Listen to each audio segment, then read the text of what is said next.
Touchdown, Auburn! The Alabama Crimson Tide. Off to the inside, intercepted Alabama. Touchdown run. And everything college and high school sports. Now, let's join Andy, Brett, Randy, and Luke for this edition of Sports Blitz Live. Good Saturday morning out there. Welcome into the Sports Blitz Saturday Sports Countdown. I'm Randy Lee alongside Scott Hardy, and we'll be here with you until 9 o'clock this morning. Phone numbers down at the bottom of the screen, 256-234-6221. Love to hear from you. High school sports normally here in the first hour, second hour.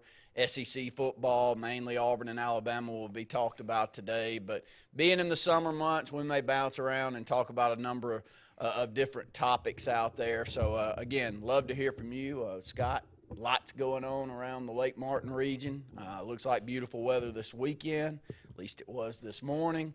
Y'all had to have been happy locally with what went on during July the 4th weekend, wasn't it? It had to be a coup around these parts with tax dollars coming in, Scott. Yeah, it's always an exciting time for our community when Memorial Day begins. That Memorial Day to Labor Day stretch is very important for the local tax base and the offerings that we have. It opens up other opportunities for businesses to get exposure as well. But really, the Lake Martin area is shifting from a seasonal place to it's a year-round capacity of what the lake's offering, especially with the new development. So a lot of excitement going around in our community. Well, I brought it up for a good reason, and I thought we'd start the program out this morning. I don't know that I'm early to this. There's been a number of different people make mention on social media, so I don't think there's a story out there yet, but I'm going to go ahead and throw it out there. I don't think that it's hush-hush. Looks like the new school will happen. All signs are pointing to it being the facilities that everybody has wanted, including athletic facilities that will be new for each sport. One that I'm happy to see that we'll be adding to the mix. I think it'll be a competition, maybe a sectional size competition track that will be great not only for track and field but also for the other sports that take advantage of a facility like that. So, Scott, maybe hit up on that. I don't want to put you out there on the but I've seen too many people already make mention that there's movement in progress for subs coming out that will be starting on this project sooner than later. Yeah, first I do want to say how important it is in situations like this, in any growth really, but in this specific thing, the collaboration and partnership that it takes, the leadership it takes to make sure things get from point A to point B. And we've experienced transition from a mayoral position, a superintendent's position, but the core nucleus of your legislative body, with it being the city council and the school board, made sure that things were in a position to make sure that this got across the finish line. So kudos to the superintendent and the Alex City School Board for pushing through with this. Having said that, what this will do for the Alexander City community will be tremendous. Typically, when a new high school is built, you're looking at roughly around 12 to 15% increase in student enrollment. So that's going to help somewhat. It could be kind of counterproductive a little bit from an athletic standpoint, but I think the new school probably positions us to stay in 6A for the foreseeable future. But saying that, I think that the impetus to make sure that the resources that are provided are not only something from an educational standpoint, but from a community aspect as well, starting to see our kids get more and more involved in, I'm going to say, secondary sports, not necessarily just your basketball, football, baseball. And I think if you want to attract different types of families and different types of people, then you need to have an assortment of options for people to be involved in. And I think that moving forward, you'll continue to see a partnership between the city and the county. The county has a lot of things in the works as well to help address some of those shortcomings as well. So a lot of moving parts, but a lot of things to be excited about. Well, I think the good part is economically we've put ourselves in a position where we can make some of these decisions, not only on the county side, but the school board side, which is semi-separate from the city from a funding standpoint. Of course, when you're in a city system, some of the funding does come from city taxes and some things like that. But you also have to manage your own money, and we've been good stewards of our money here in Alex City with the school boards that we've had. And if you wonder why I'm up here talking, Scott's city council member. Scott's a part of Central Alabama Community College, which is arm in arm with our local school system here in Alexander City. Brett Pritchard, our other co-host, is the president of the Board of Education. Just rolled on to that position. He's been on the Board of Education for a couple of years, but now being the president. So it is important to us. And the new facility is going to be, I don't want to throw a number out there because I think that number is moved around a little bit based off of, are we going to go after everything that we would like to have, or are we going to kind of scale that back and only do certain projects? And my understanding, and I'm not putting words in yours or Brett's, I'm the one up here doing most of the talking. So my understanding is that everybody wants to make it as nice as they possibly can, knowing that this is a one-time chance that you can go out there and take advantage of all of the stars aligning finally and getting this thing done. Because I've said a number of times on this program, I saw school build plans when I was in high school. I had our athletic director, I won't say his name out loud, but I've seen new baseball facilities and new school designs that were in our current location and change-ups for that, and that's almost 30 years ago. So to finally get this thing to the finish line, I can't say enough good things about all of y'all in leadership, because a lot of people talk and a lot of people want to see things happen, but actually getting enough people on board to see it through and then have the funding mechanism, which the school system's really done a great job of doing that in the county and the city, getting all in. We'll be at the Sportplex. I think that has been asked to me a number of different times. Can you give a little background exactly where that will be, Scott? The location of the horse arena will be, we'll shift the horse arena to a new location. There's some things in the works for that as well, and the school will go there. So you're looking at all new facilities, all new things for your athletics, bands involved. I mean, every extracurricular activity will have access to new enhanced facilities and equipment and resources and technology, all the things that for the last decade for sure we've talked about how other communities have progressed and what they've done to invest in that type of infrastructure and what that's done for the growth of those communities and school systems, and I'm hoping that we have that same effect here. Locally, the location, I mean, from a standpoint of getting in and out of there, I'm sure that's been discussed highly, but there's multiple roads. It's not just a single road that comes in and out of that place. It butts up to a couple of major highways, so I think you'll be in a good position there, won't you? Yeah, and logistically, I mean, when you're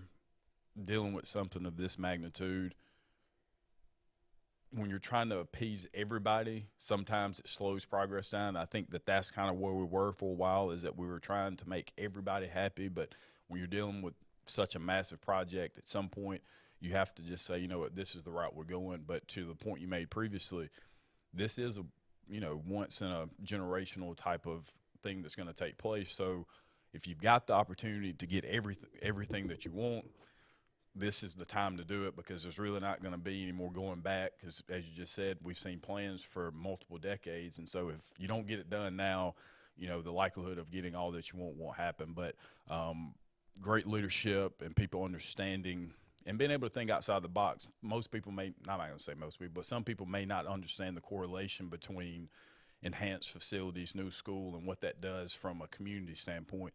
Brings in more attention, brings in more students, which means more money coming into your system. More students coming in means more families coming in. More families coming in means more property tax, which then goes right back to your school system. So it's all a circle of success if you're able to pinpoint exactly where you want to start. So, yes, Benjamin Russell High School will be built. It will be a new one. It will be out at the Sportplex. It will have multi-facilities from sporting aspects. There will be some new. The high school football field we currently play on, Martin Savarese Stadium, will stay the same. There may be some enhancements, is my understanding, to that stadium. We'll see some of the things that they may do there. I still think that it's one. I'm glad that we're staying there. I don't know many people in Elliott City that want to move from that location. We all love that facility, but that facility's getting old too. That facility was opened in 1985. And it's a multi-generational deal. We've been in the same school for over 75 years currently.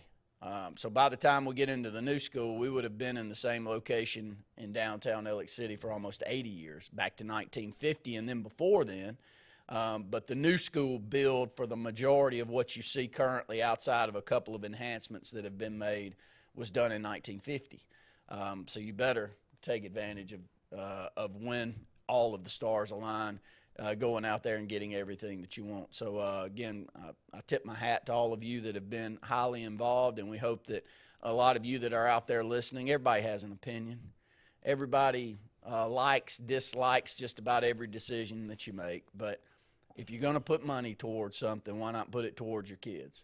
And hope, does it fix everything within the school system? Does it fix everything? No, I'm not up here one to say that. I don't work in y'all's roles. I'm not a leader in those roles, so I'd just be a hypocrite up here saying that when it comes to that. But if you're going to throw money at something, throw it towards your kids, and it's a great opportunity here to build a facility that can compete with others that are like our community, you know, and that's been kind of the thing that I think we've been saying for a few years. Yeah, two things. I want to say this. And when you're in these positions, there are times where it can be frustrating because you can't necessarily speak on what's coming next, or maybe something was going to happen and something deterred it, and the community isn't aware of necessarily all of the things that are taking place. And there are times where you do get frustrated in these positions, but it's really because we all share the same vision of what we want to accomplish. And believe me, I'm the least patient person when it comes to these types of things. And so to be able to, I mean, I've been on the council since 2016. This is a conversation, legitimate conversation, that's been going on since 2018. So 5 years later, we're just now getting to this point. So to the people that may be critical or have opinions, it is accepted, and it's things that we need to hear, but please know that we're working to do the things to make you happy in those regards. Saying that, again, I think that this is going to do something for our community that brings back I'm not going to say sense of pride, but there's a new momentum. When you have new momentum starts to take place, and so if we're going to continue to say we want to be similar to this community or similar to this community, then we're going to have to start doing some of the things that those communities are doing to be successful. And I think that this going down a rabbit hole, and I know we're going down it, buddy. But the Alex City was very fortunate, like many southern states, to have a large supplier of jobs, and that was with Russell. So when Russell left, all of the infrastructure, all the things that you'd want to have taking place in your community or school system was being handled by one entity. So we're a little over a decade from them removing themselves from the city and all the jobs lost that we had. It's taken about a decade to see where we want to go. And I think that when you have leadership changes and all of those things, it puts people in position to kind of stay the status quo because they don't want to rock the boat. But in order for Alex City to move to the place that we're wanting to go, then you're going to have to do some things differently. And I think that Alex City's position to make itself whatever type of community it wants to be, because the 800-pound gorilla isn't in the room anymore. And while we can't survive, I want to make sure everybody understands this, and I'm sure people may not agree, but we cannot survive without the lake and our lake partners. Oh, gosh. So, I'd be scared where we'd be. So keeping that in mind, we definitely need them at the table to do things, but we also have a responsibility as leaders in our community to make sure that the people that are the most vulnerable in our community are having the same opportunities and access to success. Now, what you do with that is up to you, but in a city school system, public school our size, everybody should be getting the same opportunities, and they are, but we want to make sure those are the best opportunities and we're not limiting ourselves to what we could fully accomplish. So saying all that, I think Alex City really is just a new community. If you think about it, we have an opportunity to shift it wherever we want to go, new high school, new developments on the lake, new entities coming into the community, new business, new commercial opportunities. I think now we're shifting to what we expected to see post-Russell, and I think it's starting to happen. Very well said. Wish I said it, but you said it a lot better than I could. And, you know, a new facility also, look, in 2023, moving into later times, you've got to be able to secure the place that you're in school. And we've had some bad incidents happen, not only here, but around this country.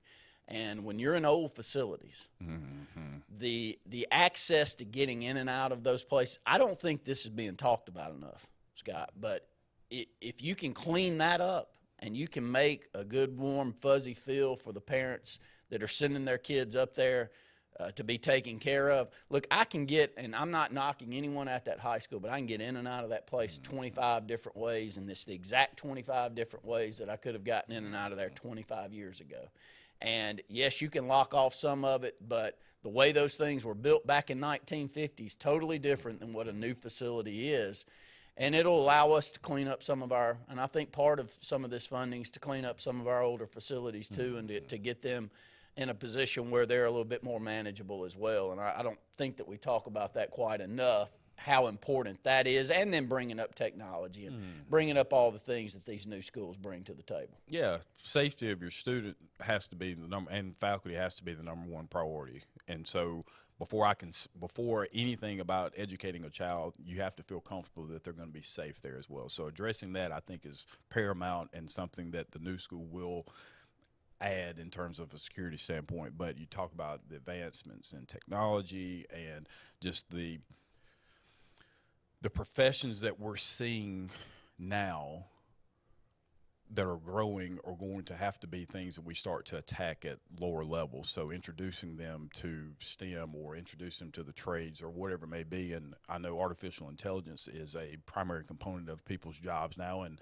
moving forward, it's going to take out a lot of other opportunities. But there are going to be certain things that artificial intelligence just won't be able to equate to. So can AI go build your house? You know, they may have the plans, may have the stuff, but you need people to still be able to work. So saying all that, just addressing where we see the community going. And again, as we're shaping what our community is going to look like, then if we say we want to be more tech heavy, we want to go after that segment, or if we want to be more on the EV or the fiber side, then that's where we need to spend our resources educating our kids so that we're able to provide the workforce that's needed to secure the type of industry that we're looking for, because with industry growth means community growth, and with community growth we see what we saw 30 years ago. We'd love to hear from you if you've got questions on any of it. We may not be able to answer all the questions, but did want to bring it up here to open the show this morning, because I know that it's a topic that was brought up to me during the July the 4th weekend multiple times, wanting to know, is it really happening?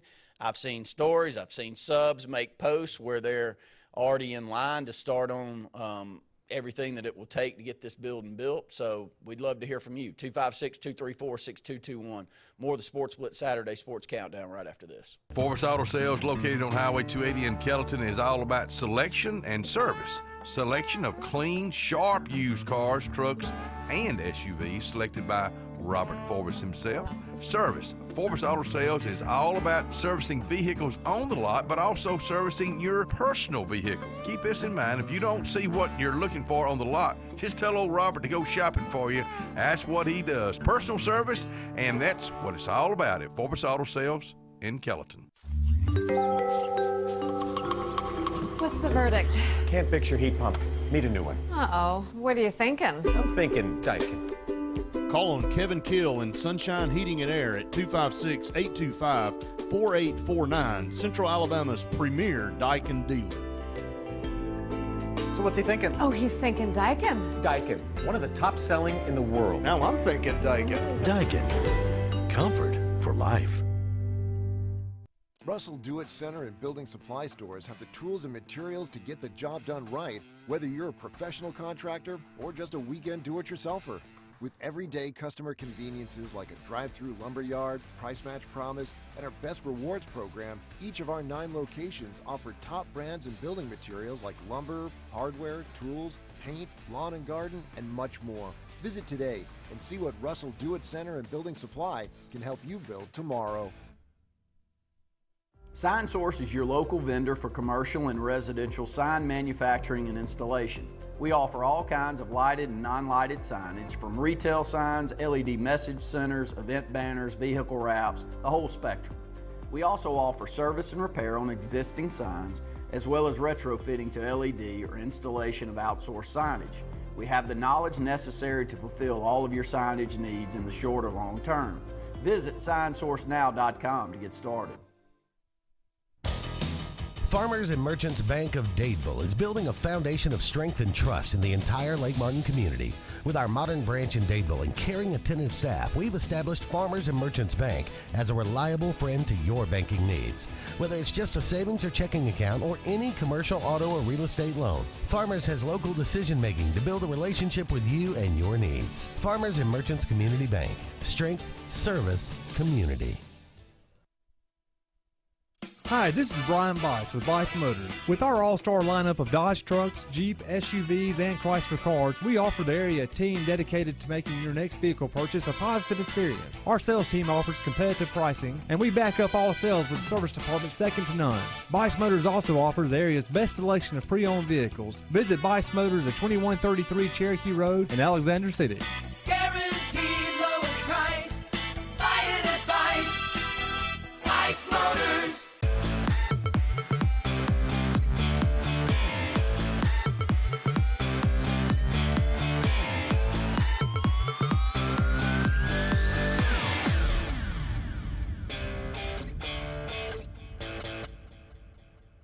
Welcome back into the Sports Blitz Saturday Sports Countdown. Scott, 7-on-7's going strong. Weight workouts going strong around the state of Alabama. We've got a great crop of talent that's coming up with this year's senior class and a couple of the classes down the line. The amount of work that goes in the summer months for a lot of these programs is off the charts now. Even when you go down to the middle school where I see my nephew right now, I asked what he was doing yesterday because, you know, my kids were out of school, of course, and down there playing, and he had football and basketball going on yesterday. So just, which I think is great. So the expectation of what these kids are doing in the summer months, I know we've talked about it, but as it gets on into July, it's wild to see how hard these kids really work at this thing. Yeah, I saw Graham and Cecily and Carlisle's earlier in the week, and I was asking how the summer was going. She's like, it's great. Said had football this morning. He's got basketball this afternoon. I was like, you know what, that's cool. I do think that having the opportunity to get better and having those chances to work on your craft are great and getting stronger. But in comparison, we talked a little bit about it last week, but in comparison to where it was when I was coming through school, it was starting to shift that way. But I bet your senior year, going in your senior year compared to some of these senior year guys, is probably nothing compared to what There's no comparison, especially in the sports outside of football. Now, even in football, we couldn't go up there and practice plays, you know, and we were coached by staff that did things the right way. I'm not saying we didn't take it right up to the line, because we would take it up to the line, but if we couldn't practice but 20 days, we didn't practice but 20 days. I mean, Coach Sabb and Coach Martin, they didn't. This wasn't a cheating culture around here, I'll put it this way. This was a culture that was really run well. And but the other sports, Coach Brooks in baseball could not even come to our practices. I'm talking about our summer league games. When he would come watch us in summer league, he wouldn't stand around the fence. He'd stand out at the end of the outfield, so it was never speculated that this was his group and he was given some directive on what he wanted us to do. None of that. So that was totally outlawed. So there were no play dates. There were no workouts for that sport. Basketball, that's a joke. I mean, I'm serious. Outside of basketball season, we never did anything basketball-wise. Now, some other communities, I think, may have. I don't think they did nowhere near where they are now, but I think that they worked a little bit.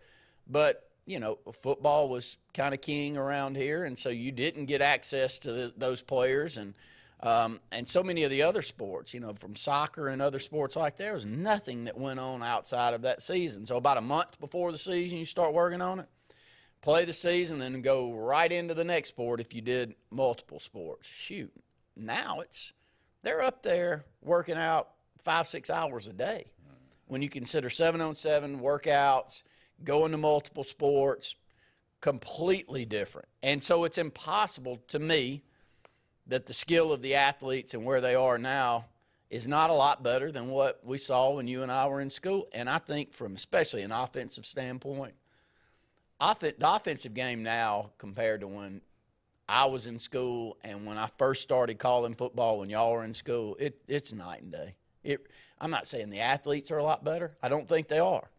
But what they know and how well they're trained and the systems that they play in. Am I wrong, Scott? No, I mean, it's beautiful to watch, really. It's honestly is taking a game when I was in school where you turn around and you flip it in a toss sweep right, toss sweep left, run a little trap, run a little draw, hit him with a hitch, hit him with a hit. We're going to run a little rocket play and try to trick them on.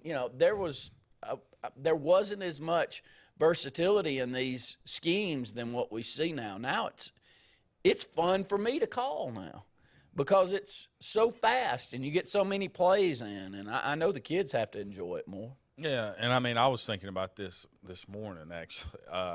Just the size of kids, like you may have had 6'2", 220 in 1997, but that 6'2", 220 then and what 6'2", 220 looks like now is completely different. Like I think about somebody like a Rhett McWright, and obviously very, very strong, but the body shape and tone of these kids are just so much different now. I mean, good gosh, saw that picture of Malcolm. I'm like, I would never have looked like that 20 years ago. So it's just amazing the amount of training that's taking place. And I watched the video.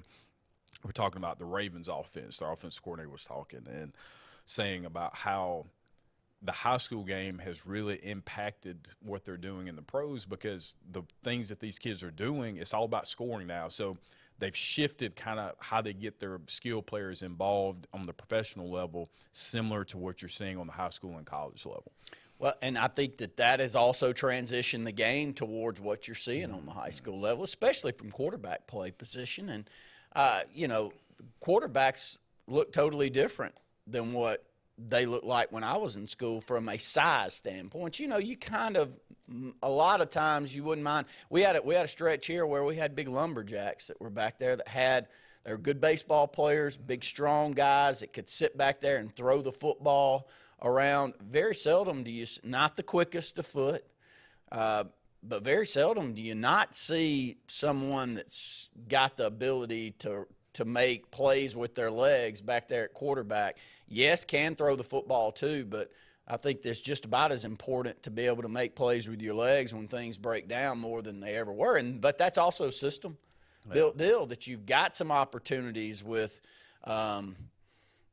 decisions that can be made right there at the line of scrimmage that would have never been given. We would have never been given access to making decisions like that when we were in school. Yeah, I mean, if you were starting a team and you were starting with quarterback first, obviously, would you look for a guy who was more of a not a Peyton Manning or a Deshaun Watson type who can do a little bit of both, but you're traditional? Like I love Peyton Manning and that type, and Tom Brady, those types, but it's hard to not look at somebody like a Josh Allen or a Patrick Mahomes and see all the crazy stuff they can do with their feet and throw the ball 65 yards. And I know I've always, been a fan of that style, but starting a team, is that really the best skill set you're looking for now with the way the game is moving? Well, I think in high school it's different. And the reason I bring up high school is because I think you've got to take your smartest, best athlete that competes. I even down coaching where I coach, it's pretty quick. It's pretty easy for me to pick out the one that I want to lead.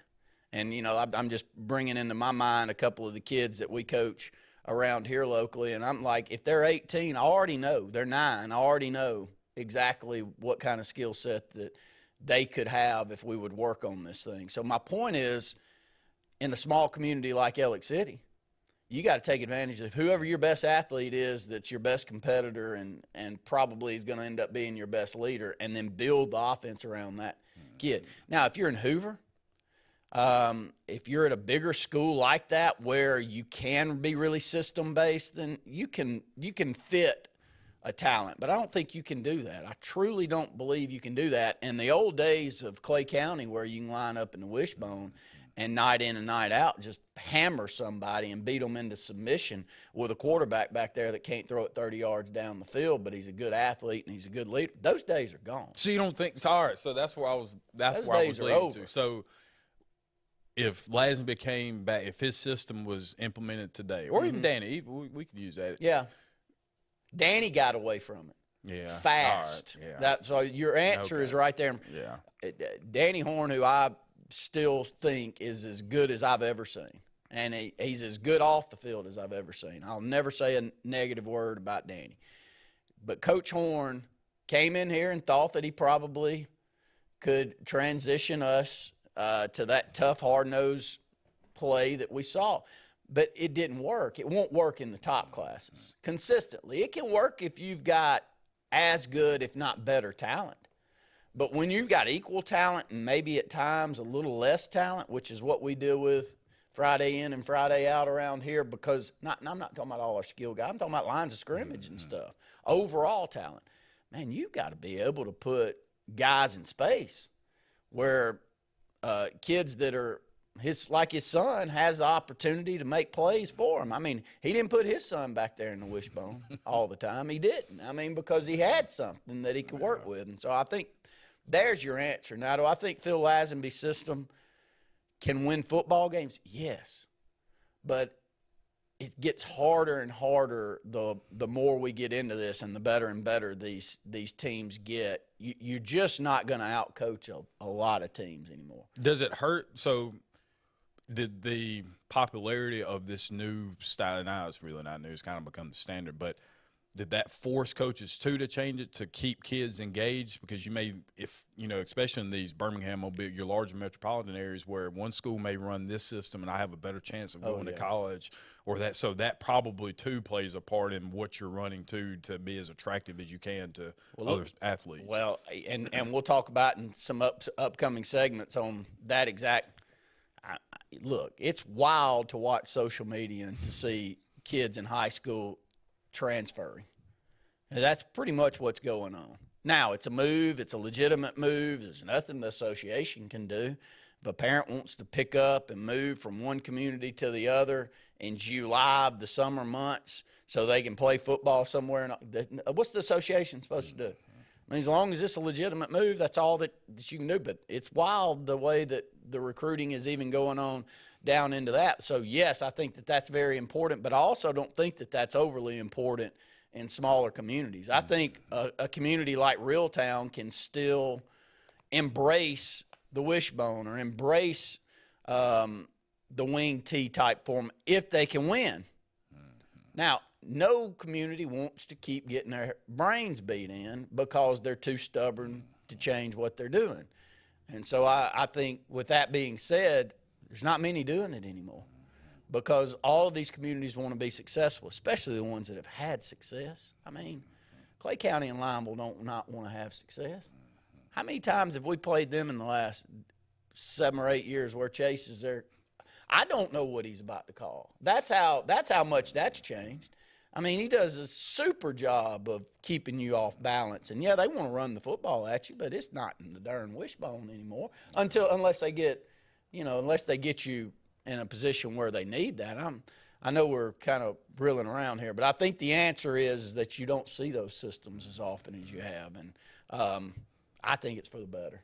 I really do. I think from a want to play – if I'm a skilled guy playing wide receiver, I do not want to be on a team that throws the ball 6 times. And unfortunately, a lot of us grew up on teams that threw the ball 6 times, especially when we didn't have to. More of the Sports Blitz Saturday Sports Countdown right after this. Are you in the mood to hit the road and travel in style? Then head on over to Opelika RV. You'll receive huge savings on travel trailers, lightweight campers, and fifth wheels by KZ, Sanibel, and StarCraft. Not only will you get the best prices around at Opelika RV, they also have a parts and service center to ensure you're always ready to enjoy a no-hassle road trip. Visit Opelika RV today for superior service and prices. Opelika RV located at 6752 Highway 280 East in Opelika, or give them a call at 334-742-9160. SCAG, the toughest name in lawnmowers. Unmatched quality and performance for over 3 decades. The clear choice, the best mower money can buy for work or at home. Top lawn care professionals and discerning homeowners know that SCAG means productivity and reliability. Every SCAG mower is proudly built right here in the USA. Don't settle for anything less than simply the best. SCAG. Satterfield Outdoor Living on Highway 280 in Alex City. You want the best opportunity to be successful in life. You deserve that opportunity. Well, You just happens to be in our motto. Central to you, central to your success. Your future is right now. Don't wait. Make your dreams a reality by enrolling at Central Alabama Community College. Register today at cacc.edu. Looking for an attorney you can trust for your real estate closings? Wisdom Law Firm at Lake Martin has you covered. Your real estate transactions are fast, convenient, and professional every step of the way. Wisdom Law is certified and licensed by the American Land and Title Association and approved by all local lenders. Visit Wisdom Law Firm at 6366 Highway 49 in Dadeville or at their Auburn location at 2353 Bent Creek Road. No communication concerning a lawyer's legal services shall be published or broadcast unless it contains the following language, which shall be clearly legible or audible as the case may be. No representation is made that the quality of legal services to be performed is greater than the quality of legal services performed by other lawyers.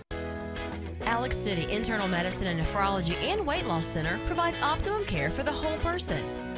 Dr. Dimo Popov specializes in the prevention and diagnosis of high blood pressure, kidney disease, diabetes, and acute and chronic conditions.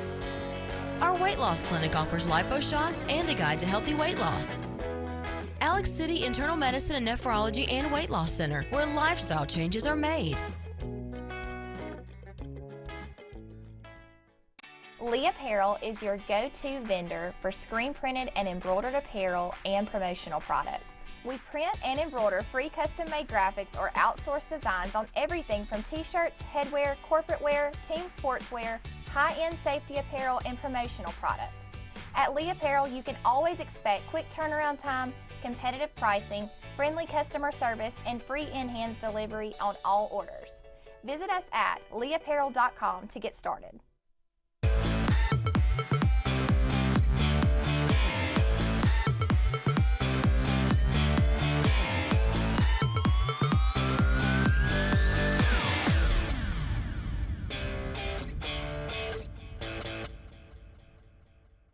Welcome back into the Sports Blitz Saturday Sports Countdown. We got our good friend Brett Pritchard on the phone with us this morning. Again, we'll take your phone calls, 256-234-6221 all morning. Brett, glad to have you. First segment of the show, we talked about new school build. It's moving forward. I'll let you take it from there. Yeah, we're excited, and, it's been a long time coming, and, I'm just, I feel pretty honored to be part of the school board during a very important time in our system's history and in the city of Alex City's history.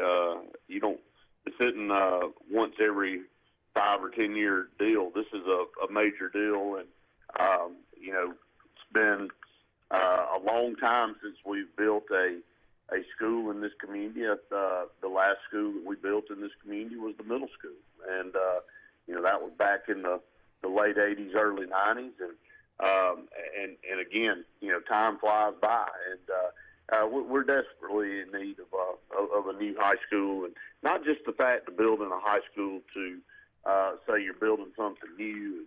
That this was much needed for our students and our community, and to give our kids the resources they need to be as successful as they possibly can moving in to the next phase of their life when they get out, whether it be a job or going on to a community college or a four-year college. We want to give them the best tools and the best equipment and the best facility possible. And again, we also know that with putting education first in your community, it helps with all other aspects of your community. It helps with economic development. It helps attract people to come here. And we want to show everybody that we're in the business of education, and that we want to be as good, if not the best possible public school here in the state of Alabama. And that's showing that by showing a commitment that we're putting out there with this new high school and the location, and finally getting everything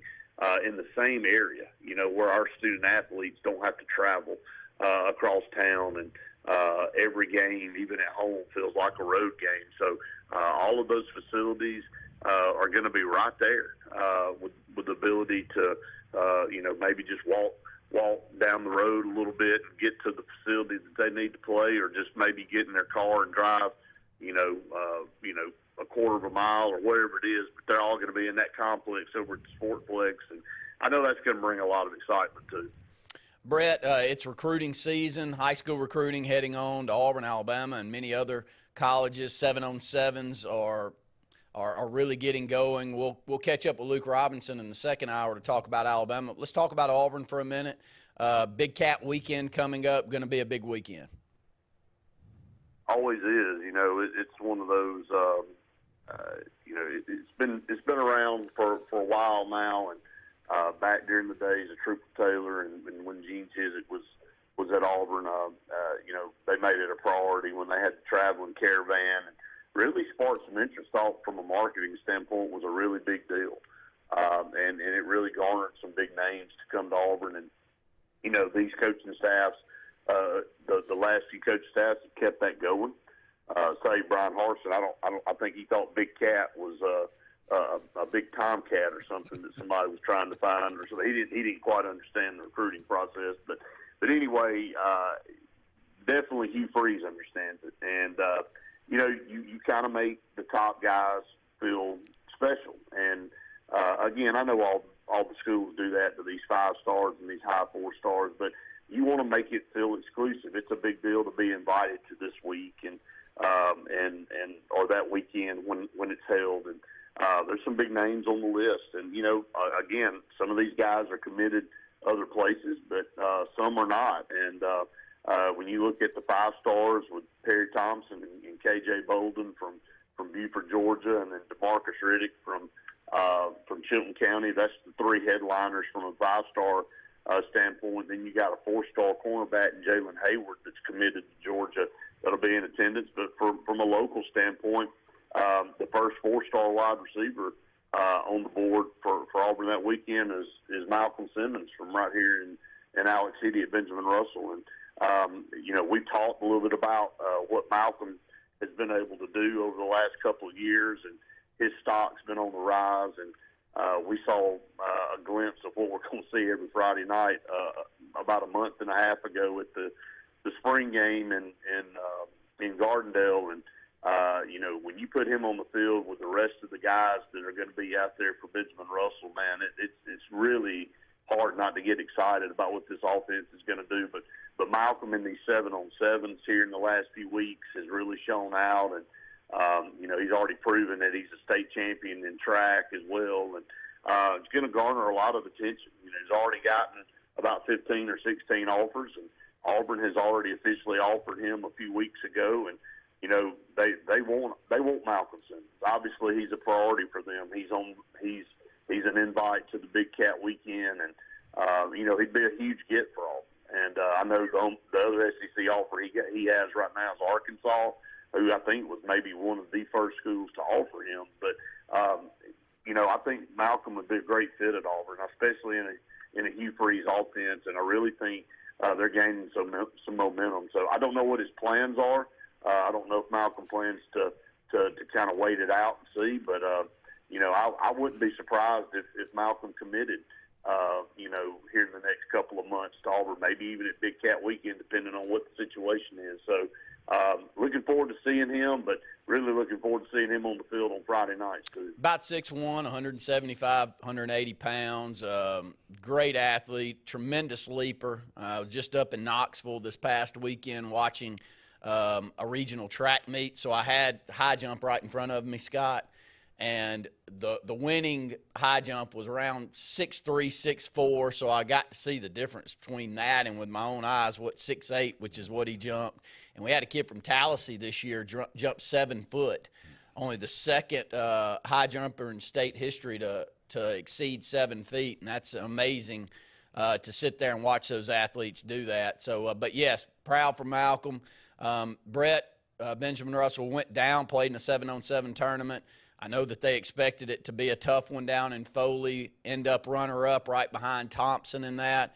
I can only imagine that he really turned a lot of heads. Not that he hasn't turned them already, but for us to compete and play as well as we did down there, a lot of those athletes had to have turned heads. Yeah, the Foley 7-on-7 tournament has become one of the premier tournaments in the Southeast and one of the biggest in the state of Alabama. I think Thompson's a regular down there every year. I know Hoover's been. Of course, you know what kind of athletes Foley and Saraland and those type schools put out, and they have other schools that come in from out of the state. But, you know, Benjamin Russell gets an opportunity and to go down to that 7-on-7 and really make the most of it. I think they finished 6-2. So they won their pool and ended up playing Thompson in the championship. And, you know, Thompson has been railroading people in these games. Of course, you know what kind of talent they put on the field. Well, it wasn't the case with us. I mean, you know, they very competitive championship game. You know, you're looking at a school that's not only the top school in the state of Alabama in the highest classification. You're talking about one of the top 20 high schools in the country, ranked by USA Today. So that tells you where we are with our skill level guys. And we heard Coach Grider say it multiple times over the last several months how excited he is. Randy, we've been around coaches, and Scott, we've been around coaches long enough to know that they usually kind of keep it close to the vest when they talk about their teams. But it's hard not to show excitement when you have the load of talent that Coach Grider has, and he shows it. You know, he's like, look, we're excited. We're excited to be able to get out on the field this coming season and showcase what kind of offensive talent we have, and rightfully so, because I don't care what high school you're at, you don't get a collection of skill guys at the same time like Benjamin Russell has, and especially around our part. You know, again, we've had great receivers and great running backs throughout our school's history, but to get the caliber of guys we have all on the same team at one time, that just really makes you excited to see what we can do this fall. So again, going down to that 7-on-7 and then playing well in the Auburn camp, playing well in the Troy camp, you know, just showcasing what our kids can do and what kind of team we're going to have. Brett, spinning over, Auburn really doing a great job of building momentum leading into the season. I saw, I think, 65,000 tickets have been sold, which is a record. I think it was at 63 and a couple of more thousand comes in, and now it's all sold out. I don't think that you as an individual can go out there and get season tickets anymore. Just give your take on that. It feels like there's a lot of excitement around the program, and a majority of that, without going on the field so far under Hugh Freeze, is what's going on the recruiting front. Yeah, I think it's exactly the opposite of what we saw with Brian Harsin, is that, you know, Auburn fans know what's coming with Hugh Freeze. They know that, you know, this is a situation that they've seen what he's been able to do in the past with Ole Miss. He's hit the ground running and has already been able to garner, you know, the likes of a guy like a Walker White and some of the guys he's got committed coming into this coming class. And, you know, with only 9 commitments, Auburn's in the top 50 in the country with a lot of work to do, but a lot of big names left on the board. And, there's no reason not to be excited. I told Gary Harris yesterday on his show in Tuscaloosa, I said it's a combination of, you know, kind of been stale bread the last couple of years on the field and in recruiting and just lack of momentum all the way around in this Auburn football program. The only momentum we've had is building a $90 million football facility, but that doesn't really get you the excitement that you want as a fan. They see what's coming. They see the effort that we're putting out, that Auburn's coaches are putting out on the recruiting trail, and then they know that when you get the players and you get the right kind of coaching, the results will come on Saturdays in the fall. So there's a lot to be excited about, and I think Auburn fans have shown that they'll support and they're loyal through thick and thin. And with new faces all over the field, a new coaching staff, just new energy, results in what we see right now with sold-out season tickets. Brett, we appreciate it. Y'all have a good trip, and look forward to having you back up here with Auburn Blitz next week a couple of times and heading into Saturday Sports Countdown next weekend. Sounds good, guys. See you, Brett. Thank you. That's Brett Pritchard there. We'll go ahead and take a break here on the Saturday Sports Countdown.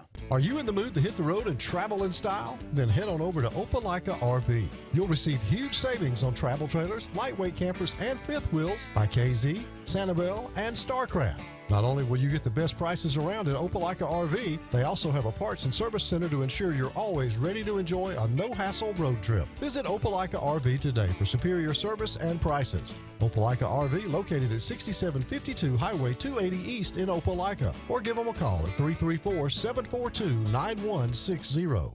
SCAG, the toughest name in lawnmowers. Unmatched quality and performance for over 3 decades. The clear choice, the best mower money can buy for work or at home. Top lawn care professionals and discerning homeowners know that SCAG means productivity and reliability. Every SCAG mower is proudly built right here in the USA. Don't settle for anything less than simply the best. SCAG. Satterfield Outdoor Living on Highway 280 in Alex City.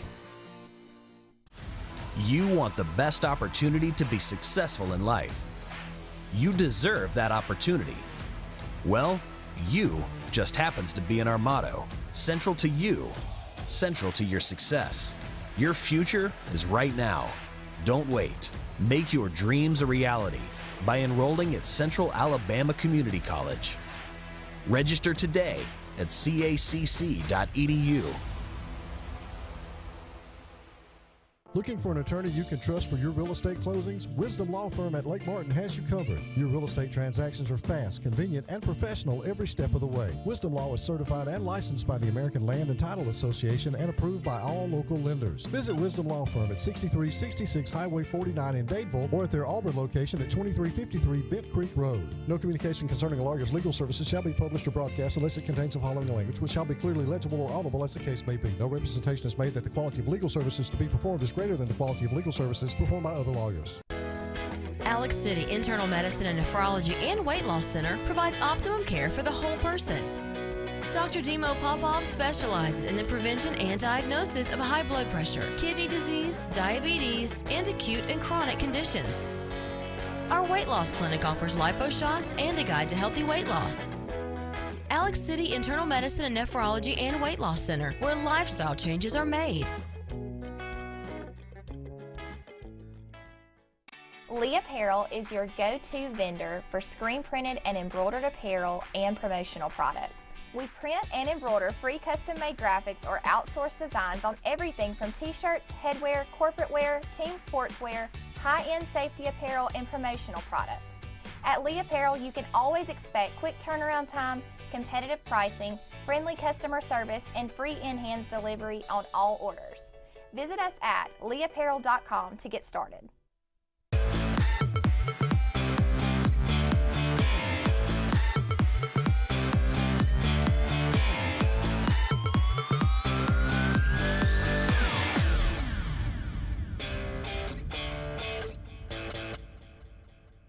Scott won't be able to talk completely through this, but wanted to start this up because this is right up your wheelhouse. And we hope to catch up with Luke Robinson in the next couple of segments to talk Alabama. But I want to read this to you and then get your take, and it's only a couple of minutes here in this segment. But the rapidly expanding landscape of nonprofit donor-based collectives paying college athletes to promote charities has been hit with a potentially seismic disruption.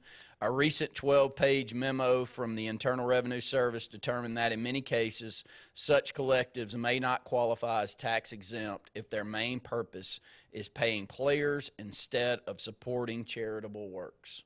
This was going to be – go ahead, I'm sorry. No, that's all I wanted to say, because those 30-some-odd words say a lot of what's about to happen here in the next, say, 3 to 5 years, I would guess. The OGs of the collectives, that was the route they went. Clemson, Florida State, all the first groups. Was Alabama one of those? They didn't go that. They were one of the first ones to have collective, but they didn't do it that route. But okay. like this was, they could have. They've had a couple different ones, but the Clemson for sure. Like the way they were set up was, hey, we've got this 501c3 we're gonna go set up, and basically we're gonna funnel money to these players, but in exchange they're going to show up at a golf tournament and support, childhood obesity, whatever it may be. But the actual organization, like the entity that's paying them, while they may be doing it on behalf of a charity, the sole purpose is that said was to pay the players, and there was no actual contribution being made to society to try to do what most nonprofits do, which is to help solve a problem. That was how it was going, and I'm shocked that didn't get shot down. Now, I guess they've been in litigation this amount of time, but that seemed kind of sketch from the jump. Like because these nonprofits deal with so much regulation, because this was athletic related and it was coming from a school sector, it wasn't looked at as much. But now, because of the high profile nature of NIL now, you're going to start to see more regulation. I really do think you're going to, and because they're going to have to, or it's going to damage the, I'm not going to say equity of the sport, but yeah, it's already killing the equity. I mean, it's going to be just 10 schools basically. Like, I mean, that's like, it's already about that way now, but Wyoming, even like Arkansas. Like, Arkansas can't compete with Alabama, Georgia, LSU, Auburn with the amount of money that they're going to get in. So they're going to have to figure out a way to level the playing field. But that was a genius way to go about it until they tell you to stop. So when they say stop, they'll figure out a different way. But the initial concept of it was genius, but it just seemed like you were going to run into some legal problems. We've had the good fortune of listening on the circuit, the summer circuit, some coaches, whether it be at camps that we've attended or, weekends where they come out to golf tournaments. And I've had the opportunity, I know you have as well, and this is the take that I get from college coaches right now. Throw all the money you have to at the NIL right now. Don't build new facilities. Don't throw money at all these things that we've been throwing it towards for the last umpteen years. Throw it at NIL, throw it at players, because it's going to come back here in the next, say, 3 to 5 years. And once it comes back to something that's got some regulations, then we'll stop throwing as much money and we'll go back to building some facilities and academics and the things that these institutions are there for, or at least that they were to begin with set up for. Is that your take too? Because right now you got to go play the game, and the game is just throw as much money at them as you possibly can to get them. It's like you're on a trip where there's no speed limit. So you're going to go as fast as you possibly can until you get somewhere where there is a speed limit. Yes. And right now there's no speed limit. So you can't be mad at whatever anybody does until they're told, all right, maybe we're going to have to slow it down just a little bit. You can do 75. We're not going to let you do 105. And so everybody's at 105 right now, which I like it. Like, at the end of the day, if you've got the most money, you can get the best players. You know what? That's capitalism. If you got the most money, then you can do whatever you want to do for the most. Let me rephrase. But your position's better to achieve success. If you're running your business, if your organization is more successful all the way around than others, then take advantage of it. Yeah. That's capitalism. Yeah, like, I don't have any, like, I really don't. Like, I do hate it for some of these programs. Like, it is going to kill a lot of your smaller schools, and maybe some of your other programs or other sports don't receive the same recognition, but that's always been an issue. So that's not changing anytime soon. So if the cash cow is basketball at your school, well, then you need to do everything you can. And, if you're Kentucky, that's where all my money. Like, you can do it. It's legal now. Like, all the stuff that, like, kept people from doing stuff on the slide now is legal. And so if everybody – I know we're about to wrap it up, but if everybody can pay the same amount, then it still boils down to who has the best coaches, who has the best facility. So then that's when but you'll see the fairness even out. So if everybody's doing the same thing, then it's going to force still for you to have to pitch your school and what you can bring to the table. So money gets you in the door, but your actual success level, I think, is what closes the deal. Go ahead and take the top of the hour break. Hope to catch up with Luke Robinson on the other side. Ladies and gentlemen, the story you're about to hear is true, and the names have been changed because Brubaker Motors has sold to Sons Automotive. You heard right. Brubaker CDJR is now Sons Chrysler Dodge Jeep Ram of Montgomery. Furthermore, Sons Automotive is a family business with dealerships throughout the Southeast. The name Sons Automotive is synonymous with trust, and they care about the communities they're a part of. They're excited to serve the River region, and in the interest of justice, you will be served a sentence of big savings. Sons CDJR of Montgomery. Family owned, family driven. Whether it's Lake Martin, Lay Lake, or Logan Martin, boaters from all over the state of Alabama come to Alex City Marine, just off Highway 280 in Alexander City, Alabama, because it's worth the drive. With the best deals on unbeatable Suzuki outboards, Manitou and Landau Tritoons, and a great pre-owned inventory while they last. Alex City Marine is the pros the locals know. And no matter where you're from, when you're here, you're local to us. Alex City Marine, just off Highway 280 in Alexander City, Alabama. AlexCityMarine.com. You don't have to ask who, what, or why. Who's Diner is the go-to place for breakfast, lunch, and dinner. Conveniently located at the corner of Highway 22 and 280 in Alex City. Who's Diner offers the best meals and the best deals in town. Try our fresh, made-from-scratch pancakes, chicken salad, Philly cheesesteak, or the Who Burger. It doesn't get any better than who? Who's Diner, of course, on the corner of Highway 22 and 280. Who's hungry? The same professionals you've trusted with your urgent care is now your primary health provider. Main Street Family Care. We provide annual physical exams as well as monitoring health conditions such as high blood pressure, diabetes, asthma, and more. All major insurances accepted, Medicaid, Medicare, and have self-pay options to accommodate everyone. See us in Alex City, just across from Walmart. Your care is our primary concern. Main Street Family Urgent Care. Heal better, feel better fast. Coastal Construction Design is the area's storm specialist experts and offers free roof inspections absolutely free to assess your needs. Their roofing experts get your home or commercial needs handled from start to finish. They have worked with all major insurance sources for decades, and they are permitted and approved for Lake Martin. Coastal Construction Design also handles exterior restoration, including siding and gutters. They are also a GAF certified contractor. Visit coastalconstruction.pro or call 251-215-3429. Coastal Construction Design. All things roofing from start to end. There's nothing like a brand new truck.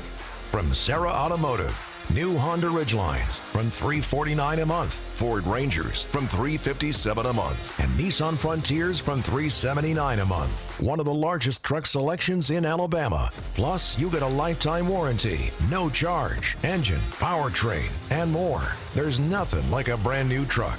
From Sarah Honda, Sarah Ford, and Sarah Nissan, serving Alabama since 1981.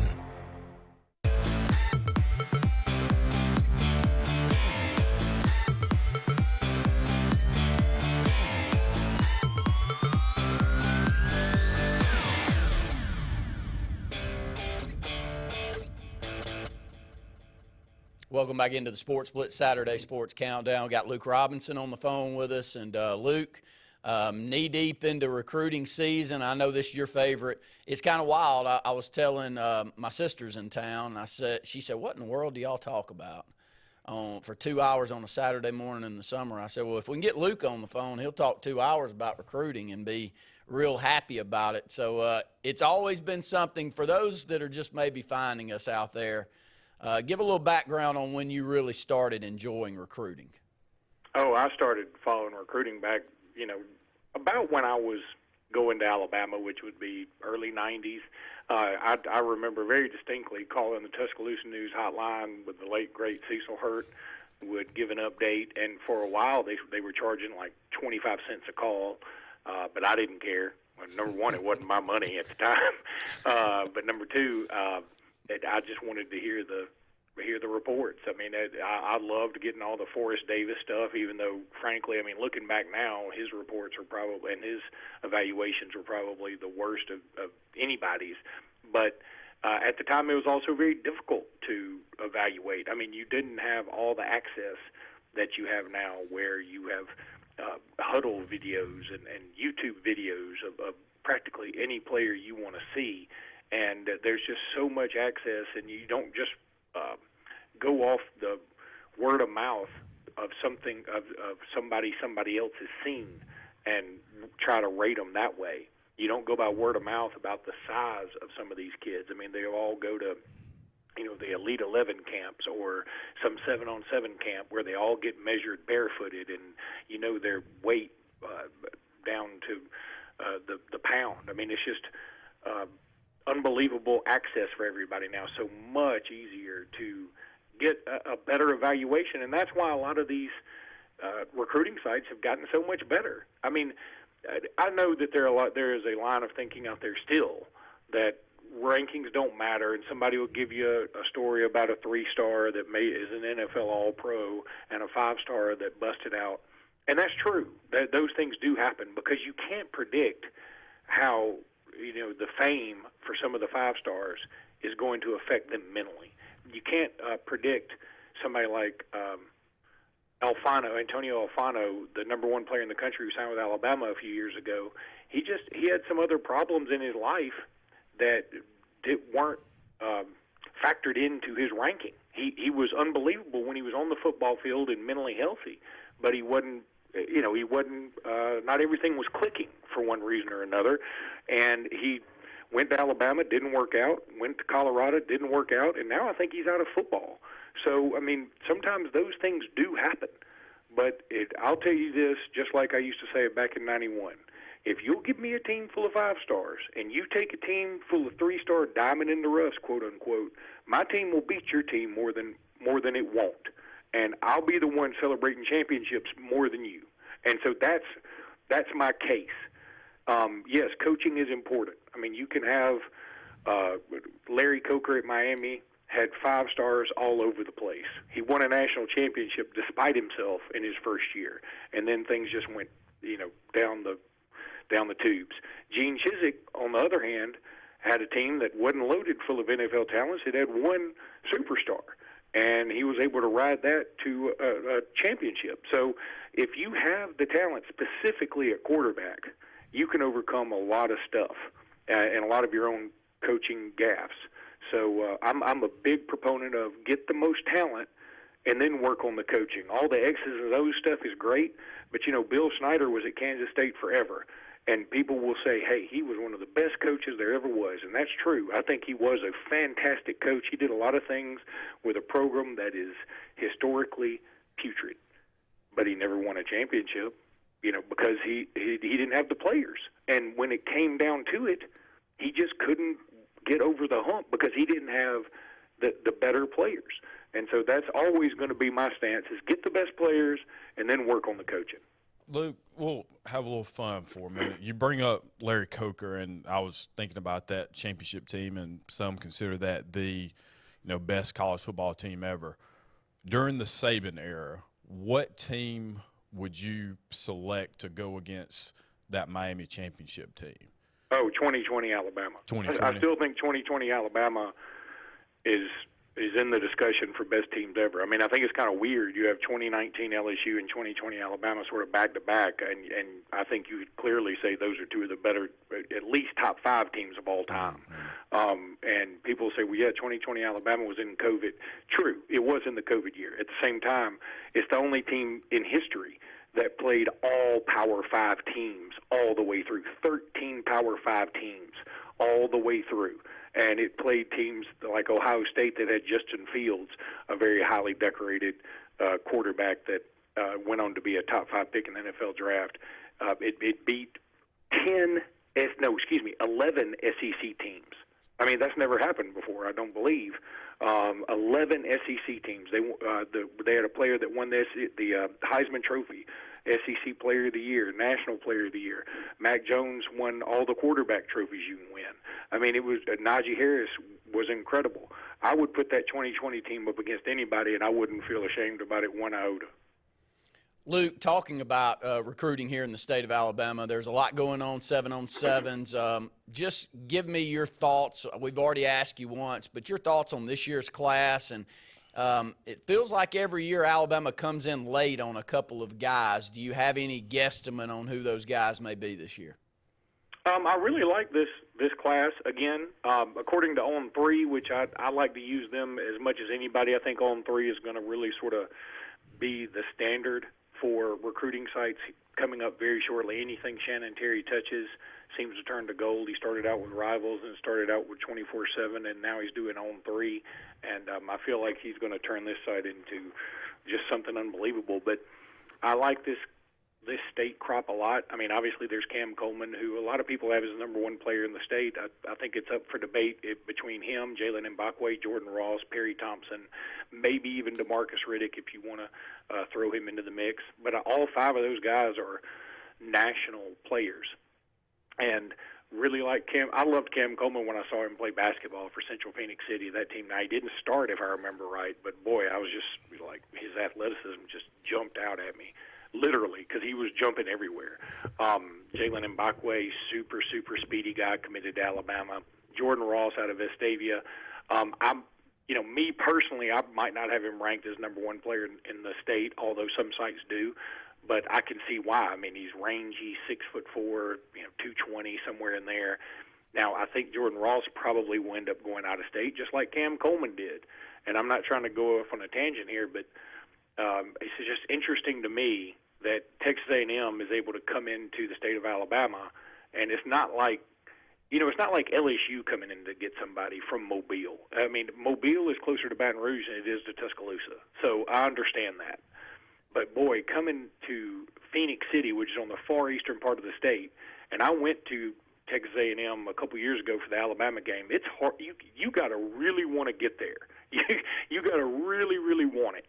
And so it's not going to be an easy trip. Now, Cam Coleman, maybe they'll have a way to get him there a little bit easier than I was able to get there. But I just find that it's not – I'm not saying anything fishy happened because there's nothing fishy anymore. It just is what it is. And if you don't want to play the game, you're going to get left behind. But what I'm saying is I just find it so intriguing that Texas A&M, a team that hadn't even been to the SEC title game, could come in and steal a guy like that. Then there's Perry Thompson, who I think is great. I really like Perry Thompson a lot. I want him to stick in this Alabama class. I think in the end he will stick in this Alabama class. That's just based off, that's an educated guess based off of, some of the people I talk to. He could very well flip to Auburn. That is a real threat. I'm not discounting it at all. That is a real threat. But in the end, I think if you're Perry Thompson, you look and say, hey, I can go to a place that's been developing wide receivers for the NFL very consistently, or go to a place that hadn't had a 1,000-yard receiver since Ronnie Daniels in '99. Is that right? That's right. So, I mean, and I know it's a different regime. I know all those things. And Hugh Freeze, as my cohort on Locked On Bama says, Hugh Freeze is going to win a recruiting battle against Alabama. So everybody be ready for it. Alabama's been, clobbering Auburn over the head, and they will continue to be ahead of Auburn in the rankings. That's just going to happen. But Hugh Freeze is going to win a battle or two, and it's really important to him to win a battle or two.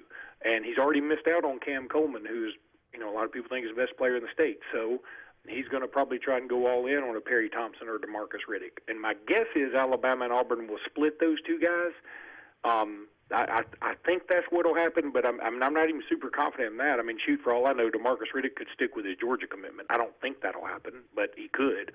But to answer your question, go back to your original question, I do like the talent in the state this year. I don't think it's as good as last year, but I do think it's very, very solid. Yeah, and we've had some classes over the last 4 or 5 years where we felt like it may be the best class. So this may be top-heavy, but it's also got some depth here in this class if you look down through it. Luke, I know that we're a couple of months out, maybe not a couple of months, but we're a month and a half, 2 months out from the start of the season. All the talk around Alabama is around the quarterback. Just quickly, your thoughts on quarterback position and other highlights heading into the season for Alabama? Well, I'm going to put my money on Jalen Milroe to win the job right now. It wouldn't shock me, though, if Alabama came out with like a two-pronged attack in the first game against Middle Tennessee State. But the reason I'm betting on Jalen Milroe is just the same reason that people start putting money under their mattress when the banks start falling a little bit, because it's the safest bet to me. Now, some people may think Tyler Buchner is the safest bet because Tommy Rees and Nick Saban went out and got him after the spring when they were able to take a look at Ty Simpson and Jalen Milroe, and maybe they looked – I mean, the initial reaction is they saw what they had on the roster and didn't like it, so they went out and got somebody else. That is a very reasonable assumption to make. I was on the Ty Simpson train. And I really I was basing it nothing more than a gut feeling and his high school tape. And apparently that was gas. So I've moved on and said I think Jalen Milroe is the safest bet because of his athletic prowess, because he's played in several games for Alabama and he's even started a couple. I think all that's a positive for him. But ironically, when I call him the safest bet, he's probably the most turnover prone too. I mean, he carries the ball like a loaf of bread. That was a problem against Texas A&M last year. He had some really bad throws in the Texas A&M game and in the Arkansas game, for that matter. And so that's something I can't get out of my head. I am not very confident in my selection of Jalen Milroe, but I'm picking him just because I look at this Alabama defense and I say, and the running game, and I say, okay, if I'm going to take somebody, we don't have a Tua Tagovailoa, Bryce Young, a Mac Jones on the roster, I don't think. So I'm going to go with somebody that can still be a weapon, but that can also just don't screw it up. Just let this defense do its thing and let the running backs do their thing, and then just don't screw it up. And I keep thinking about Tyler Buckner throwing a couple of picks against South Carolina, and that seems to be a problem.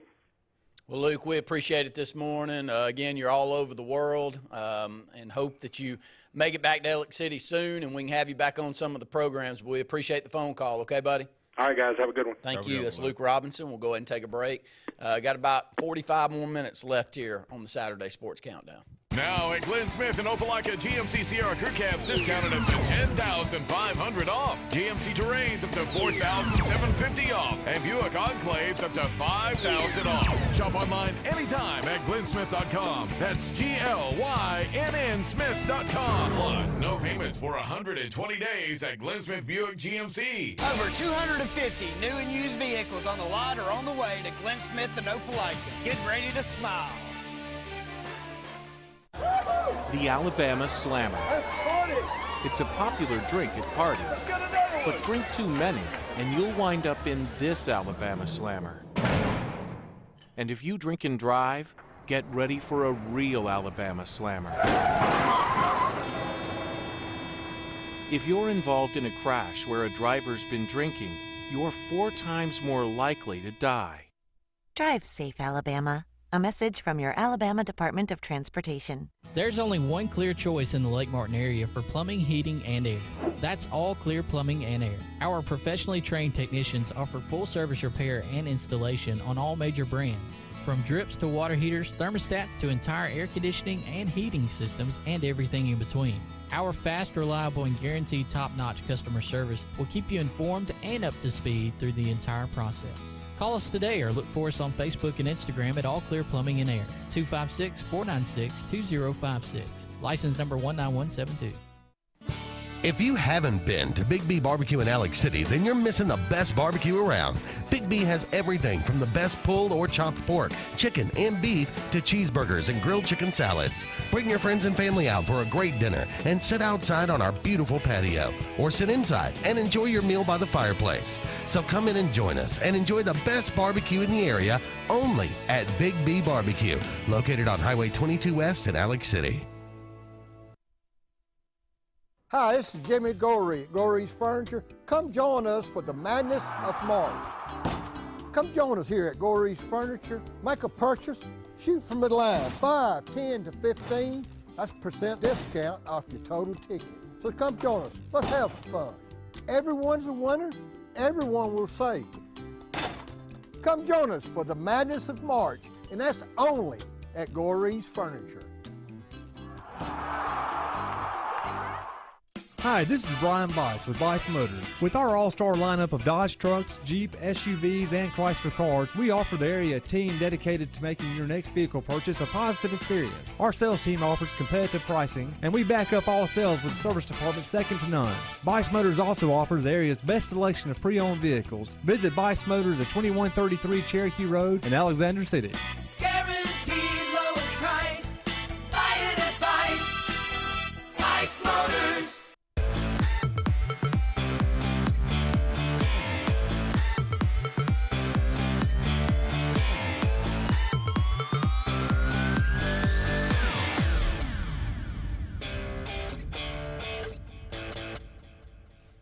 Scott, wanted to go back to a couple of segments ago talking about NIL collectives, some legislation coming down the line of whether the collectives will be able to use that tax-exempt status based off of charity work that they're doing. I wanted to read another little statement right here and get back to your thoughts on that. There's a high likelihood we will cease operation within the next period of months, said Gary Marcinick, founder of the Cohesion Foundation, a collective formed to connect Ohio State athletes with charities for name, image, and likeness promotional deals. In our space, we are donor-driven. It's not only a game changer, it's a game ender, I think, in the vast majority of cases. So, of course, they're getting donations for that 501c3 that the donors can take advantage of that as well by giving that to a charitable organization like that 501c3. But if you take that exemption away, then those go away. How much does that change everything in your thoughts? I think that I don't know how much it'll impact it long term. I mean, you'll just figure out different ways. Now, I think that this was the easiest way to go about it because you could still do some things anonymously and kind of do some things there, and you really weren't having to give these donors anything in return. The way a lot of these collectives are set up, like with Auburn's or Alabama's, whoever it may be, you know, if you sign up for $25 a month and you get access to this or that. So I think that's the model that I think is the most sustainable, is especially if you're a program like Auburn we'll say Alabama, we won't even use Auburn, we'll say Alabama, where you have rabid fans who want to be supportive, who want to say that they're a part of the program, but can't afford to give $50,000. But if I can give you $25 a month, or if I can do $10 a month, and I'm giving you, you know, $250 a month or a year, that means something. It means as much as somebody who's a multimillionaire who can give something. So if you're building a collection, which is what that's, you know, it's a collective. So if you're building it that way, starting from the bottom up, I think is how you really could do it, and it alleviates the opportunity to have any legal issues. But the concept of using a 501c3 was genius, but if you're not really doing anything charitable, then you're going to lose that exemption. Well, here's exactly, and one last reading that I'll do here. The IRS memo put a line in the sand. Mittendorf said, paying college athletes is not a charitable purpose. Paying an athlete and doing some charitable work on the side is also not a charitable purpose. The IRS warning should not have come to a surprise, said Jason Belzer, founder of Student Athlete NIL, which operates several commercial collectives for schools across the country. All of these nonprofits were paid solely for paying student athletes, not for doing the charitable work, Belzer said. That's racketeering. Yeah, I was going to say that's against the law. So, I mean, it's no different if you were given to, you know, I'm going to say United Way. This isn't happening at United Way, but if you were giving money to United Way and then, you know, it was just going to the people that work there, or, hey, we're going to give it to Joe Blow to make it look like he did something. He's going to come take a picture with some kids. And, you know, that type of stuff I don't necessarily have an issue with. Like, if you want somebody to come do something for you, then, yeah, you pay the money. But under this scenario, if you're just saying, hey, we're going to funnel some money in and it's not really happening, that is racketeering. And that's the model that a lot of schools started in the very beginning because there was state restrictions still in place. So they were looking for workarounds, and that was a good one. But short term, it's going to be shut down. But long term, I don't see anything that's going to stop NIL from happening the way that it is now. There may be some regulations, and, you know, maybe there's a universal thing because you can't continue to go with a state by state. That's not going to be sustainable because that's going to – some of your more competitive schools may be in conservative states or more liberal states, and so that could change how the legislation is presented. So there will have to be either some federal legislation or – the NCAA will have to figure out a way, which if there's legislation involved, the NCAA has no standards in that anyway. So it's going to have to come down to your legislators. Did I see something from the NCAA in one last statement? I know we're up against a break, but did I see something from the NCAA with them saying something along the lines of don't pay attention to what the state regulators – Yeah. That you can't do that. So that's not going to work. Now, I know you deal with constitutional issues with state law and federal law and what supersedes what. But in something like this, yeah, you're going to have to figure out something. Like, there's no way that USC in a, in Alabama where sports are heavy, there's going to be an interest to make sure that that's being done properly. But if I'm in California, New York, Pennsylvania, Ohio, Wisconsin, it may not be the same way. So it's unfair from that aspect. That's the only portion where I will use the word unfair. It is unfair that if you're going to hold people to what's being done on their state legislature or tell them don't worry about what's going on in the state legislature. Well, no, you're creating funding issues for me now at that point. So I have to adhere to what my state legislators say. But saying all that, it's not going anywhere. There'll be continue same way we saw with coaches do with recruiting. They'll sign 100 kids because they want you to get them, and so they started putting limits on the amount of kids you could bring in on the scholarship level. All of that is the same thing you'll continue to see. It'll just be refined, but the genie has been let out of the bottle, and I don't see it going back in anytime soon. It won't anytime soon, but they're trying to put – It's too late, man. Yeah, they're trying to put some lines in the sand, and how long will it be before any lines actually get drawn and you know exactly what – it could be a while. But it also feels a lot like what happened when you're talking about dealing with the state and the decisions that are made there. It goes back to the topic that you and I have had a lot with going out and recruiting baseball players.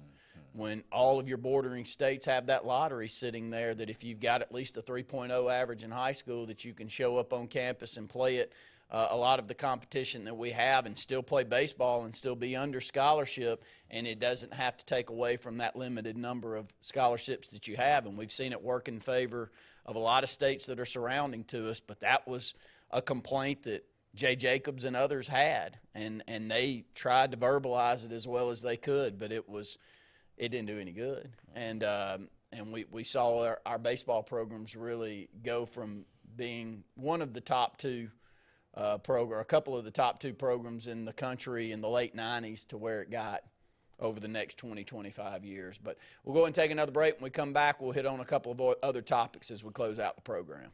Talladega Outdoors in Talladega is your authorized Kawasaki sale and service center. Your home for Bad Boy mowers and Kimco scooters, four-wheelers, and side-by-sides. Rather for hunting, land management, or recreation, they have the ride for you. But they are also everything outdoor with full lines of accessories and is now your Ariat workwear and boot store, along with kayaks and outdoor accessories. Talladega Outdoor, Highway 21 in Talladega. Everything outdoor and Alabama's #1 Kawasaki dealer. Life is a sequence of little successes. The story of my Southern Union success began the day I walked on campus, making new friends, mastering a new skill, reaching a personal goal, the encore performance, the first date, the internship, and now, soon, the dream job. That's the story of my Southern Union success. Register for classes and get ready to watch your Southern Union story come to life. If you're tired of the same old and you're hungry for something really good, then it's time to go to JR's Sports Bar and Grill. JR's has the best fingers and wings around, and their menu is loaded with appetizers, burgers, salads, and so much more.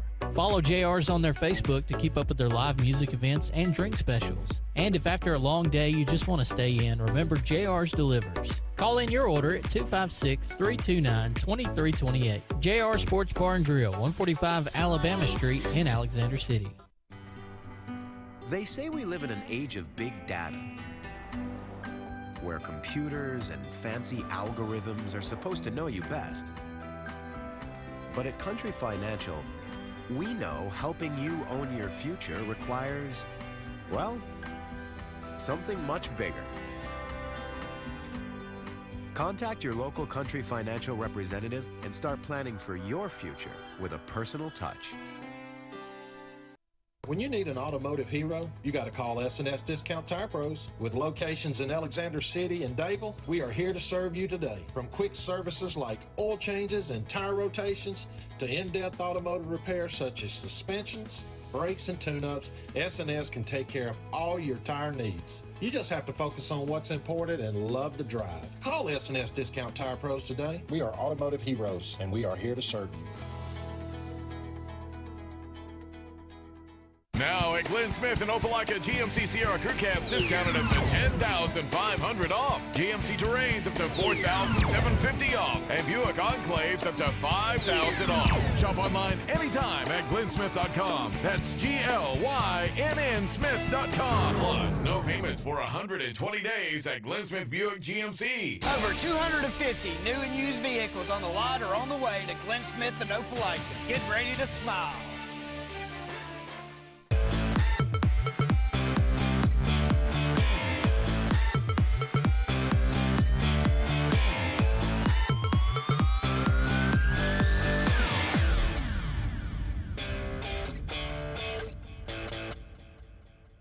Scott, you're not much a Braves fan, but you are a massive baseball fan, and it's hard to not appreciate what the Braves are putting out there on the field and how well that organization is run, honestly. I mean, do they win a World Series title every year? No, but they're in it and have been in it since the early 90s, practically every year since then. And they have built another organization that has players tied in for the next couple of years, and it's an amazing run right now. I think they're 57-28. If you look down through these numbers, they've got 8 All-Stars on the team, all of the infield on the team. It's just about as well a run an organization as we have in professional sports right now. Yeah, and you could see it coming 3 or 4 years ago with the amount of talent. I mean, they've had, a couple decent runs in between what we saw, obviously, for all those division championships. But now, I mean, all these kids are 26 and under. The majority of your infield is locked up for, 8 to 10-year contracts. So you're going to see this team put together for a while, which the way baseball works now, this owners in the league kind of cheat these guys out because they're able to get them so early. Somebody like an Acuna will probably outpace the worth of his contract within the next 2 years. He's already one of the top 3 baseball players, but Trout, Ohtani, and him, I think, and Soto too. But anyway, saying all that, the Braves lineup is put together to be successful for a very long time. They're very good defensively. They have a great pitching staff, and they're young, and they already have experienced what it's like to win. They haven't obviously haven't seen this type of level of exposure in a while for the organization, but they could easily win 2 or 3 more World Series before the decade's out. Record number of home runs in the first half of the season leading into the All-Star break. Acuna's hit 21 of those. Murphy's 14, Riley 15, Albies 22, Rosario 14, Ozuna 17, Olsen with 28 home runs there at the break. I mean, it's not just one player that you expect to come up and cause damage. It's 6 or 7 guys in this starting lineup that are going to all hit around 35 to 40-plus home runs this year. And this is not gorilla ball mentality that we saw, during the steroid era. These type of numbers in this era is really eye-opening. Yeah, and take somebody like Olsen, who's pushing 30 home runs. Do you know how much faith you had to have to go make that deal when Freddie Freeman's considered, one of the more popular Braves we've had, at least for this generation? He was everybody's chipper. So, to have the comfortableness to do that and see what you're getting in Olsen and to see it produce, what you've seen with Albies, what you've seen from the pitching staff. And Freed's not even there. So, once everybody's completely healthy, and, it took Acuna a little while to even get back to his normal self. So, the sky's the limit, and I'm hopeful, fingers crossed, that there's an opportunity possibly for the Braves to go after a reliever who's in the AL Central, plays for the White Sox. So, there's a possibility of something happening there with I know we're talking about the Braves, but the White Sox organization is not being run that well on a day-to-day basis, and they're not winning as they should, and this team was put together to win, and it looks like they may be giving out some pieces. I saw a tweet earlier in the week, maybe 5 to 7 guys I saw, and Kendall was one of those, may not be in a White Sox uniform after the trade deadline. So love for somebody like Atlanta to go get them, but the Braves now are the best team in baseball and could be for a very long time. 21-4 in June. That's unheard of. About perfect baseball. How is Kendall pitching this year? Really haven't paid really attention. Good. Yeah, I mean, I think it's 2.63 ERA. He had another great outing last night.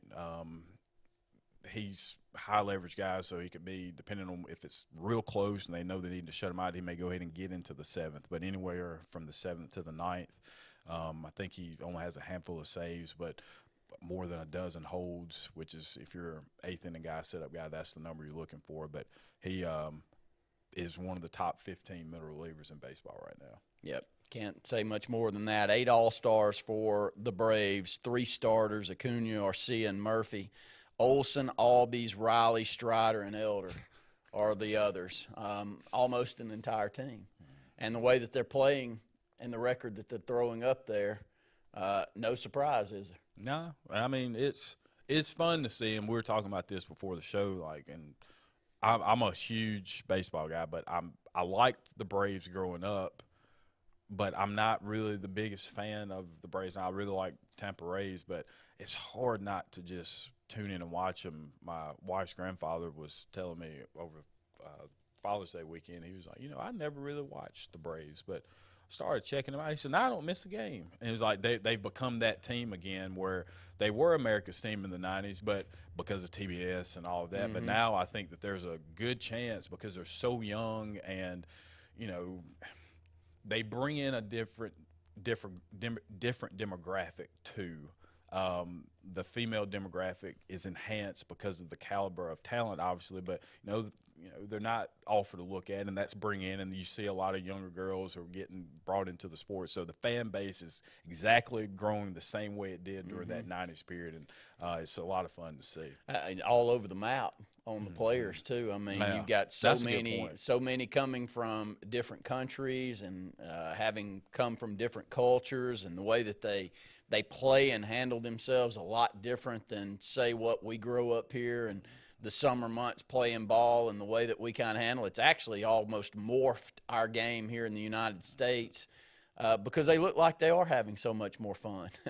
Acuna and Albies and that group, they look like they're actually enjoying the game more than I would say that we were enjoying it 5 to 7 years ago before – I think that you see a lot of the younger kids embracing some of that. We call it swag, but that's the way that they have it out there. I was going to ask you, so you probably, you'll get hit now in the majors, but when I was coming through, if you pimped it a little bit or you might have looked at it a little too long, you go get one thrown at you, and I'm sure that was the same way when you were coming through. But I like it. Like, sports should be about the same way they did with the NFL when they started to allow the celebrations and team celebrations. Like, if you are achieving something, you should be able to celebrate it. And you know what? If you didn't want me to hit the home run, then you shouldn't have threw the pitch. Or if you didn't want me to score, whatever it is. So it's your responsibility to prevent that. But the swag that you have and the aura that these international players are bringing to the game is enticing the conversation again of what we had for 15 years, which is getting more minorities involved in sports. And so if you look across the board, not just saying black kids, but like from a minority standpoint, your best player, Shohei Ohtani, Ronald Acuna's top 3, Soto, you have Tatis. All of these guys, majority of your best players are international players. So it's growing the game more globally, which is why I think that Major League Baseball has done a great job of attracting those fans that they lost post-steroid era. Well, I think all of those that you brought up, the biggest sport in each of those countries is baseball. Baseball, yeah. It may be soccer, but I don't know. I think those countries you just brought up, the biggest sport, at least the second largest sport in each of those countries is baseball. And you can't say that about a lot of countries. And I'm not sure that you can say that about the United States anymore. I don't even think – baseball is probably number 3. I would think from a popularity standpoint, basketball and baseball kind of fluctuate, I guess. But, I bet more kids pick up a basketball now than they do to pick up a glove and baseball to throw. And soccer's really moving forward. I never thought that it really would, and no, it's not to those 3 level yet, but it's moving that way. Well, and when you start – as long as MLS continues to bring in, the guys that we consider the top players in professional soccer, and you're getting them, even if it's at the tail end of their career, you're getting that Still building level that of excitement. brand. Yeah, man, I think that's great. And if you're one of those players, if you're a Messi or something like that, yeah, I'm going to get a big payday to finish out the last 4 or 5 years of my career and bring in that level of engagement that maybe you wouldn't have gotten otherwise. And I know it's an uphill battle when you're facing 50 years of really trying to compete against your other sports, but 40 years. But, you know, I think that there's a good chance 20 years from now, or even by the time Kendall graduates, we'll say 10 years from now, there's a good chance that soccer has elevated itself on the same level as basketball and baseball. Most participated sport in the state of Alabama, right? It's soccer? Soccer. From a high school participation standpoint, it's soccer. But, you know, girls soccer's massive too, buddy. Boys soccer's really big, but girls soccer's just equally as large. And so, yes, from a participation standpoint, I actually had that told to me a few years ago by one Ron Ingram that I trust his opinion probably more than I do anyone else. So we'll go ahead and take another break. Got a couple of more segments here on the Saturday Sports Countdown.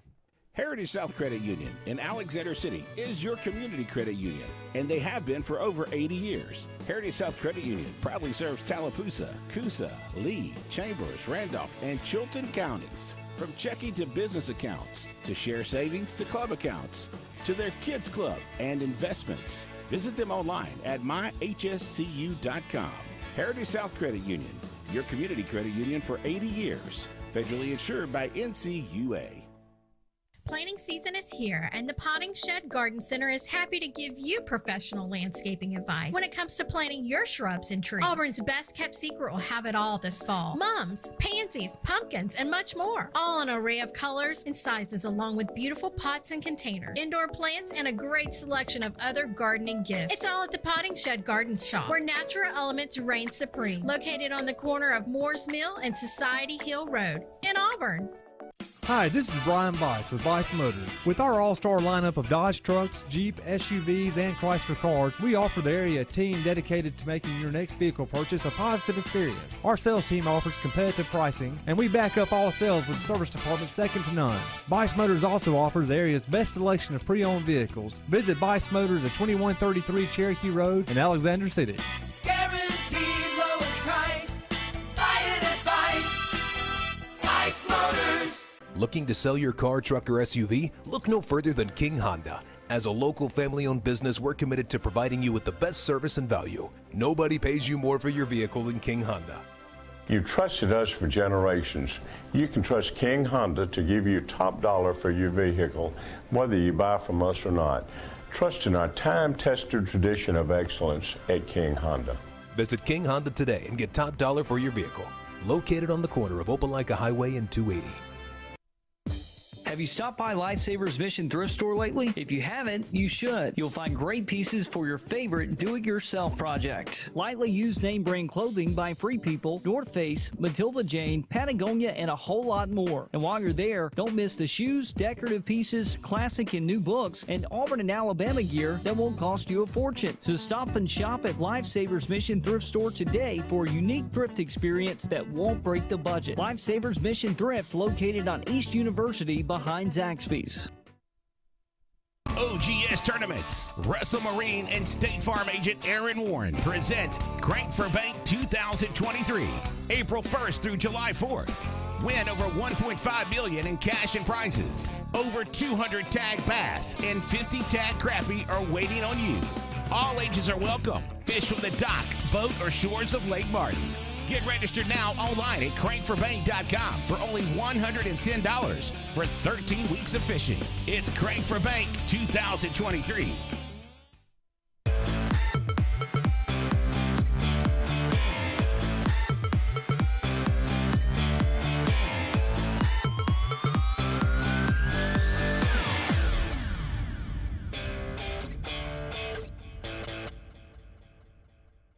Saw these numbers. This is an interesting graphic Andy Graham put together for us earlier in the week for Auburn Blitz. Again, find us on Auburn Blitz weekdays from 12 to 1.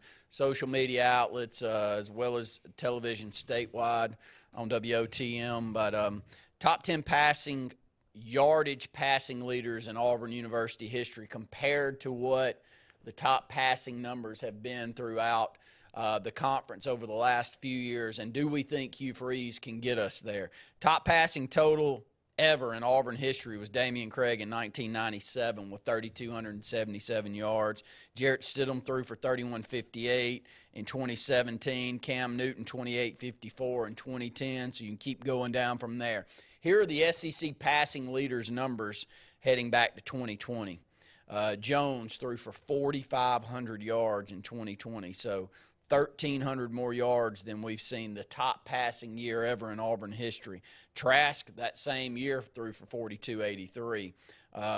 Corral threw for 3,300 yards. So the top three quarterbacks in just that 1 year in 2020 all would have exceeded any number that any Auburn quarterback has thrown up, and that's going to be the same thing that we'll see moving forward. In 2021, Young threw for 4,872 yards.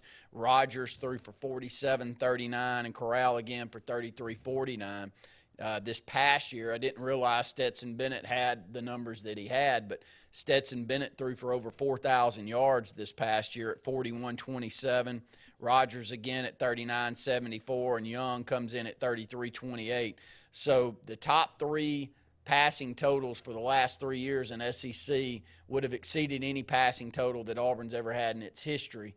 And you can say, well, we're running back you. I don't know if you can really say that anymore. I mean, look at NFL. I mean, if you think that there's anyone even close to Alabama right now in the NFL that's been produced from a running back standpoint, I can't have that argument with you. But, Scott, Hugh Freeze, at least there's some hope now that if we go out there and we pull in some top-tier receivers and get one of these top quarterbacks in here, that we can at least change some of these numbers. I think so, and I think that we may not see a 4,000-yard passer this season, but 35 seems reasonable. And, I mean, a lot has to happen to get – I mean, if you're throwing for 4,500 yards, I mean, almost 5,000 you see with some of these guys with Bryce Young in 21, and that's a lot. And then they still maintain the caliber of running backs that they had during that time too. But I think that Auburn is positioned to shift – what we thought we were going to see from the Gus Malzahn offense in those initial years post-2013 with the championship year. I think you're going to see those types of numbers again. And I know we didn't have high-profile Nick Marson numbers. That was different because of the type of quarterback we had. But guys can sling it around now, and I think with the way that offenses run, you could easily – like if you just throw the ball 35 times a game, which Auburn's probably going to do, that puts you at 35-4 probably. And – I think there's a good shot that we see that. Not this season, but moving in the next year or two, I see a good scenario where Auburn's going to be shifting the narrative as it relates to our receivers and our passing numbers. You know, it is a crazy stat that Luke gave out a little bit earlier, but Auburn has not had a 1,000-yard receiver since all the way back in 1999, and that was Ronnie Daniels' year, and that wasn't a great Auburn team that year. That was a very mediocre Auburn team that played well in a few games throughout that season. So in today's football, you've got to be able to go out there and get receivers that can make the difference. And, you know, tip your hat to Alabama. You know, they were run heavy 10 years ago, and then they saw it, and Lane Kiffin changed it, and they went out and they got some of the top receivers, and they've had some of the top receiving cores. I'm hopeful that the way and the effort that we're giving towards that's going to change that for Auburn, and maybe Malcolm Simmons is one of those from right here in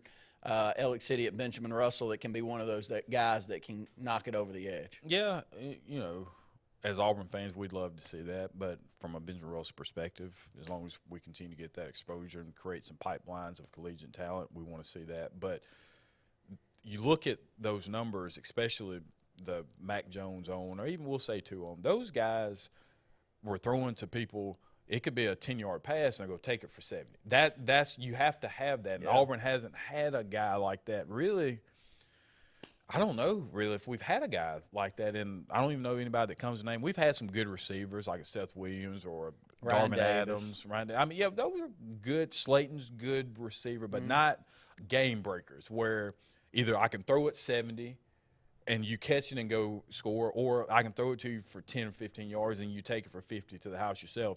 that's where we're missing the boat comparison to some of your top-tier teams, your Ohio States, your USCs from a talent perspective, USC, Alabama, Georgia, obviously LSU, but we haven't had a guy like that, and we need one. And I think that changes the entire dynamic of your offense if you have a game breaker like that. And we've seen on the high school level when you have a Malcolm Simmons, or last year with a Corey Milner, where if the ball's in his hands, it could be a touchdown at any moment, and we haven't seen that at Auburn in a while. Hopefully we'll get it.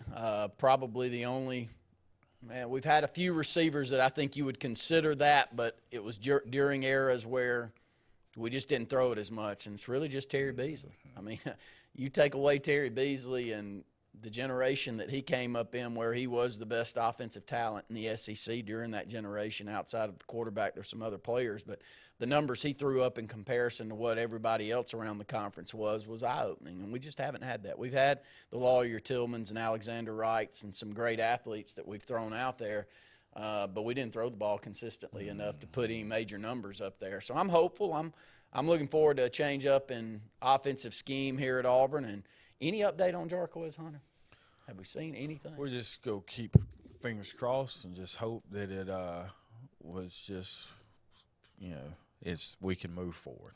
But we haven't moved forward yet. We have not. I could anticipate there being some, I don't want to diminish it, I'm not going to say slap on the wrist, but could be some type of punishment. And what you're seeing over in Georgia with all that's happening there, it may force the hand of schools to be more diligent in their efforts in how they punish people. But I don't see it being something that interferes with Auburn's trajectory for the season. Go ahead and take our last break here on the Saturday Sports Countdown. Ladies and gentlemen, the story you're about to hear is true, and the names have been changed because Brubaker Motors has sold to Sons Automotive. You heard right. Brubaker Kia is now Sons Kia of Montgomery. Furthermore, Sons Automotive is a family business with dealerships throughout the Southeast. The name Sons Automotive is synonymous with trust, and they care about the communities they're a part of. They're excited to serve the River region, and in the interest of justice, you will be served a sentence of big savings. Sons Kia of Montgomery, family-owned, family-driven. At C&T Electric, our clients are our priority. For the safety and security of your family and home, our technicians are professionally trained, drug tested, background checked, and wear uniforms with name tags. We're proud to have served the Elk City, Dadeville, and Lake Martin areas for the past 10 years. Give us a call at 256-234-0007 for all your electrical service and repair needs, or visit us on the web at www.cntelectricllc.com and spell out the word "and." Have you met your local Farmers Insurance agent, Patrick Holina? He proudly serves Tallapoosa County and Alexander City families and businesses and is ready to review your existing policies or provide a no-obligation quote today. Call the Holina Agency at 256-234-0037 or stop in today at 704 Commerce Drive to get smarter about your insurance. Again, that's the Holina Agency, 256-234-0037. We are farmers. Bum, ba, bum, bum, bum, bum. Underwritten by Farmers Truck Fire Insurance Exchanges and Affiliates. Products not available in every state. The food at Oscar's Cafe makes your mouth water. At Oscar's, enjoy great tasting catfish, or maybe you're just in the mood for one of Oscar's fresh salads. Even kids know the place for a fine meal is Oscar's with a great kids menu. Oscar's also has great tasting burgers full of backyard flavor. So come on out to Oscar's Cafe for great food and homegrown hospitality. We're located on Highway 49 South in Dadeville, just before the Blue Creek Bridge. And remember, it's all fun and games till there's only one cheese ball left. Life is a sequence of little successes. The story of my Southern Union success began the day I walked on campus, making new friends, mastering a new skill, reaching a personal goal, the encore performance, the first date, the internship, and now, soon, the dream job. That's the story of my Southern Union success. Register for classes and get ready to watch your Southern Union story come to life. OGS Tournaments. Russell Marine and State Farm agent Aaron Warren present Crank for Bank 2023, April 1st through July 4th. Win over $1.5 million in cash and prizes. Over 200 tag bass and 50 tag crappie are waiting on you. All ages are welcome. Fish from the dock, boat, or shores of Lake Martin. Get registered now online at crankforbank.com for only $110 for 13 weeks of fishing. It's Crank for Bank 2023.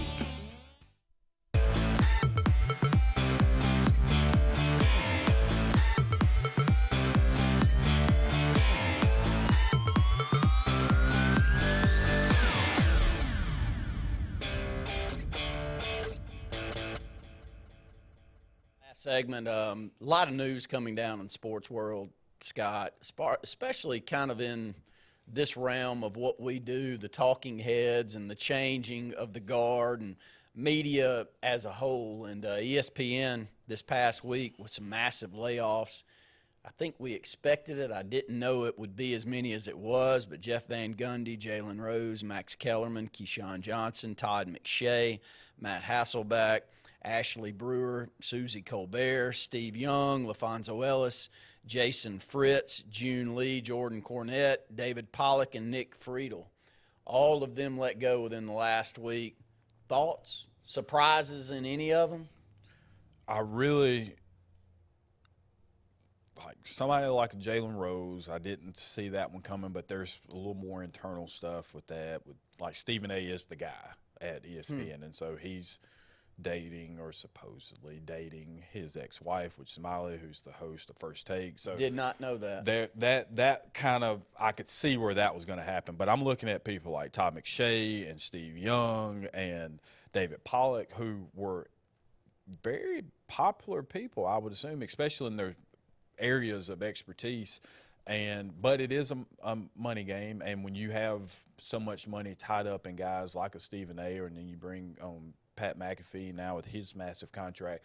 So you have to start looking at what are your best resources and how can we maximize this? And people said, well, it's more people have gone to streaming now, so that's why they're not. Well, that doesn't. However, they're still watching you regardless. Yeah, so, if your programming is good, if your programming is and good, you have that ESPN behind you, then it should do nothing but help you. And I've even heard that about Tucker on the Fox side, and people would try to throw how many people were actually watching the TV monitor for Tucker.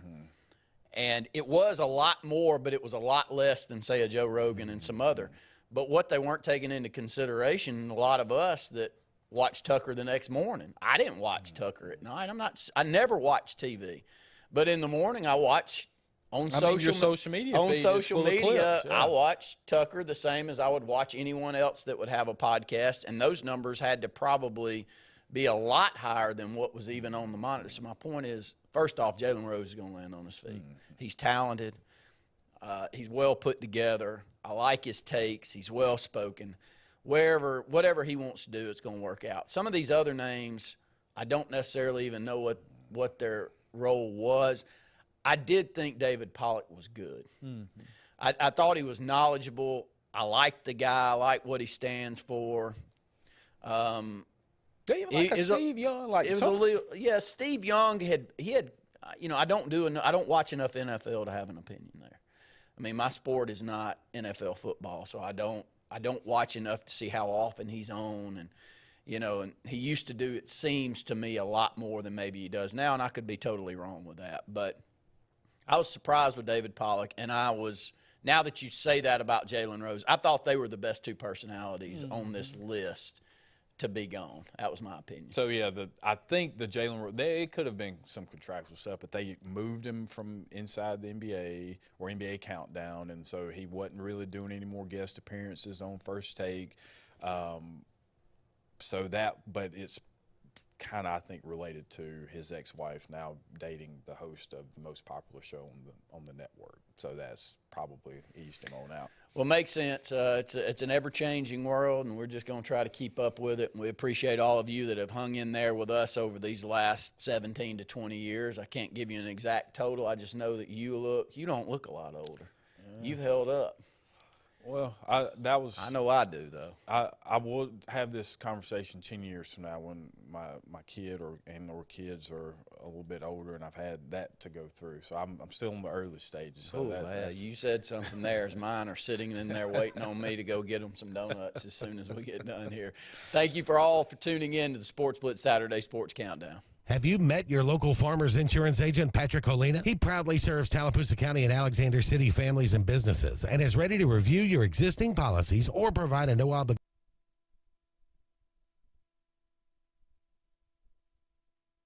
quote today. Call the Holina Agency at 256-234-0037 or stop in today at 704 Commerce Drive to get smarter about your insurance. Again, that's the Holina Agency, 256-234-0037. We are farmers. Bum, ba, dum, bum, bum, bum, bum. Underwritten by Farmers, Truck Fire Insurance Exchanges and Affiliates. Products not available in every state. Coastal Construction Design is the area's storm specialist experts and offers free roof inspections absolutely free to assess your needs. Their roofing experts get your home or commercial needs handled from start to finish. They have worked with all major insurance sources for decades, and they are permitted and approved for Lake Martin. Coastal Construction Design also handles exterior restoration, including siding and gutters. They are also a GAF certified contractor. Visit coastalconstruction.pro or call 251-215-3429. Coastal Construction Design. All things roofing from start to end.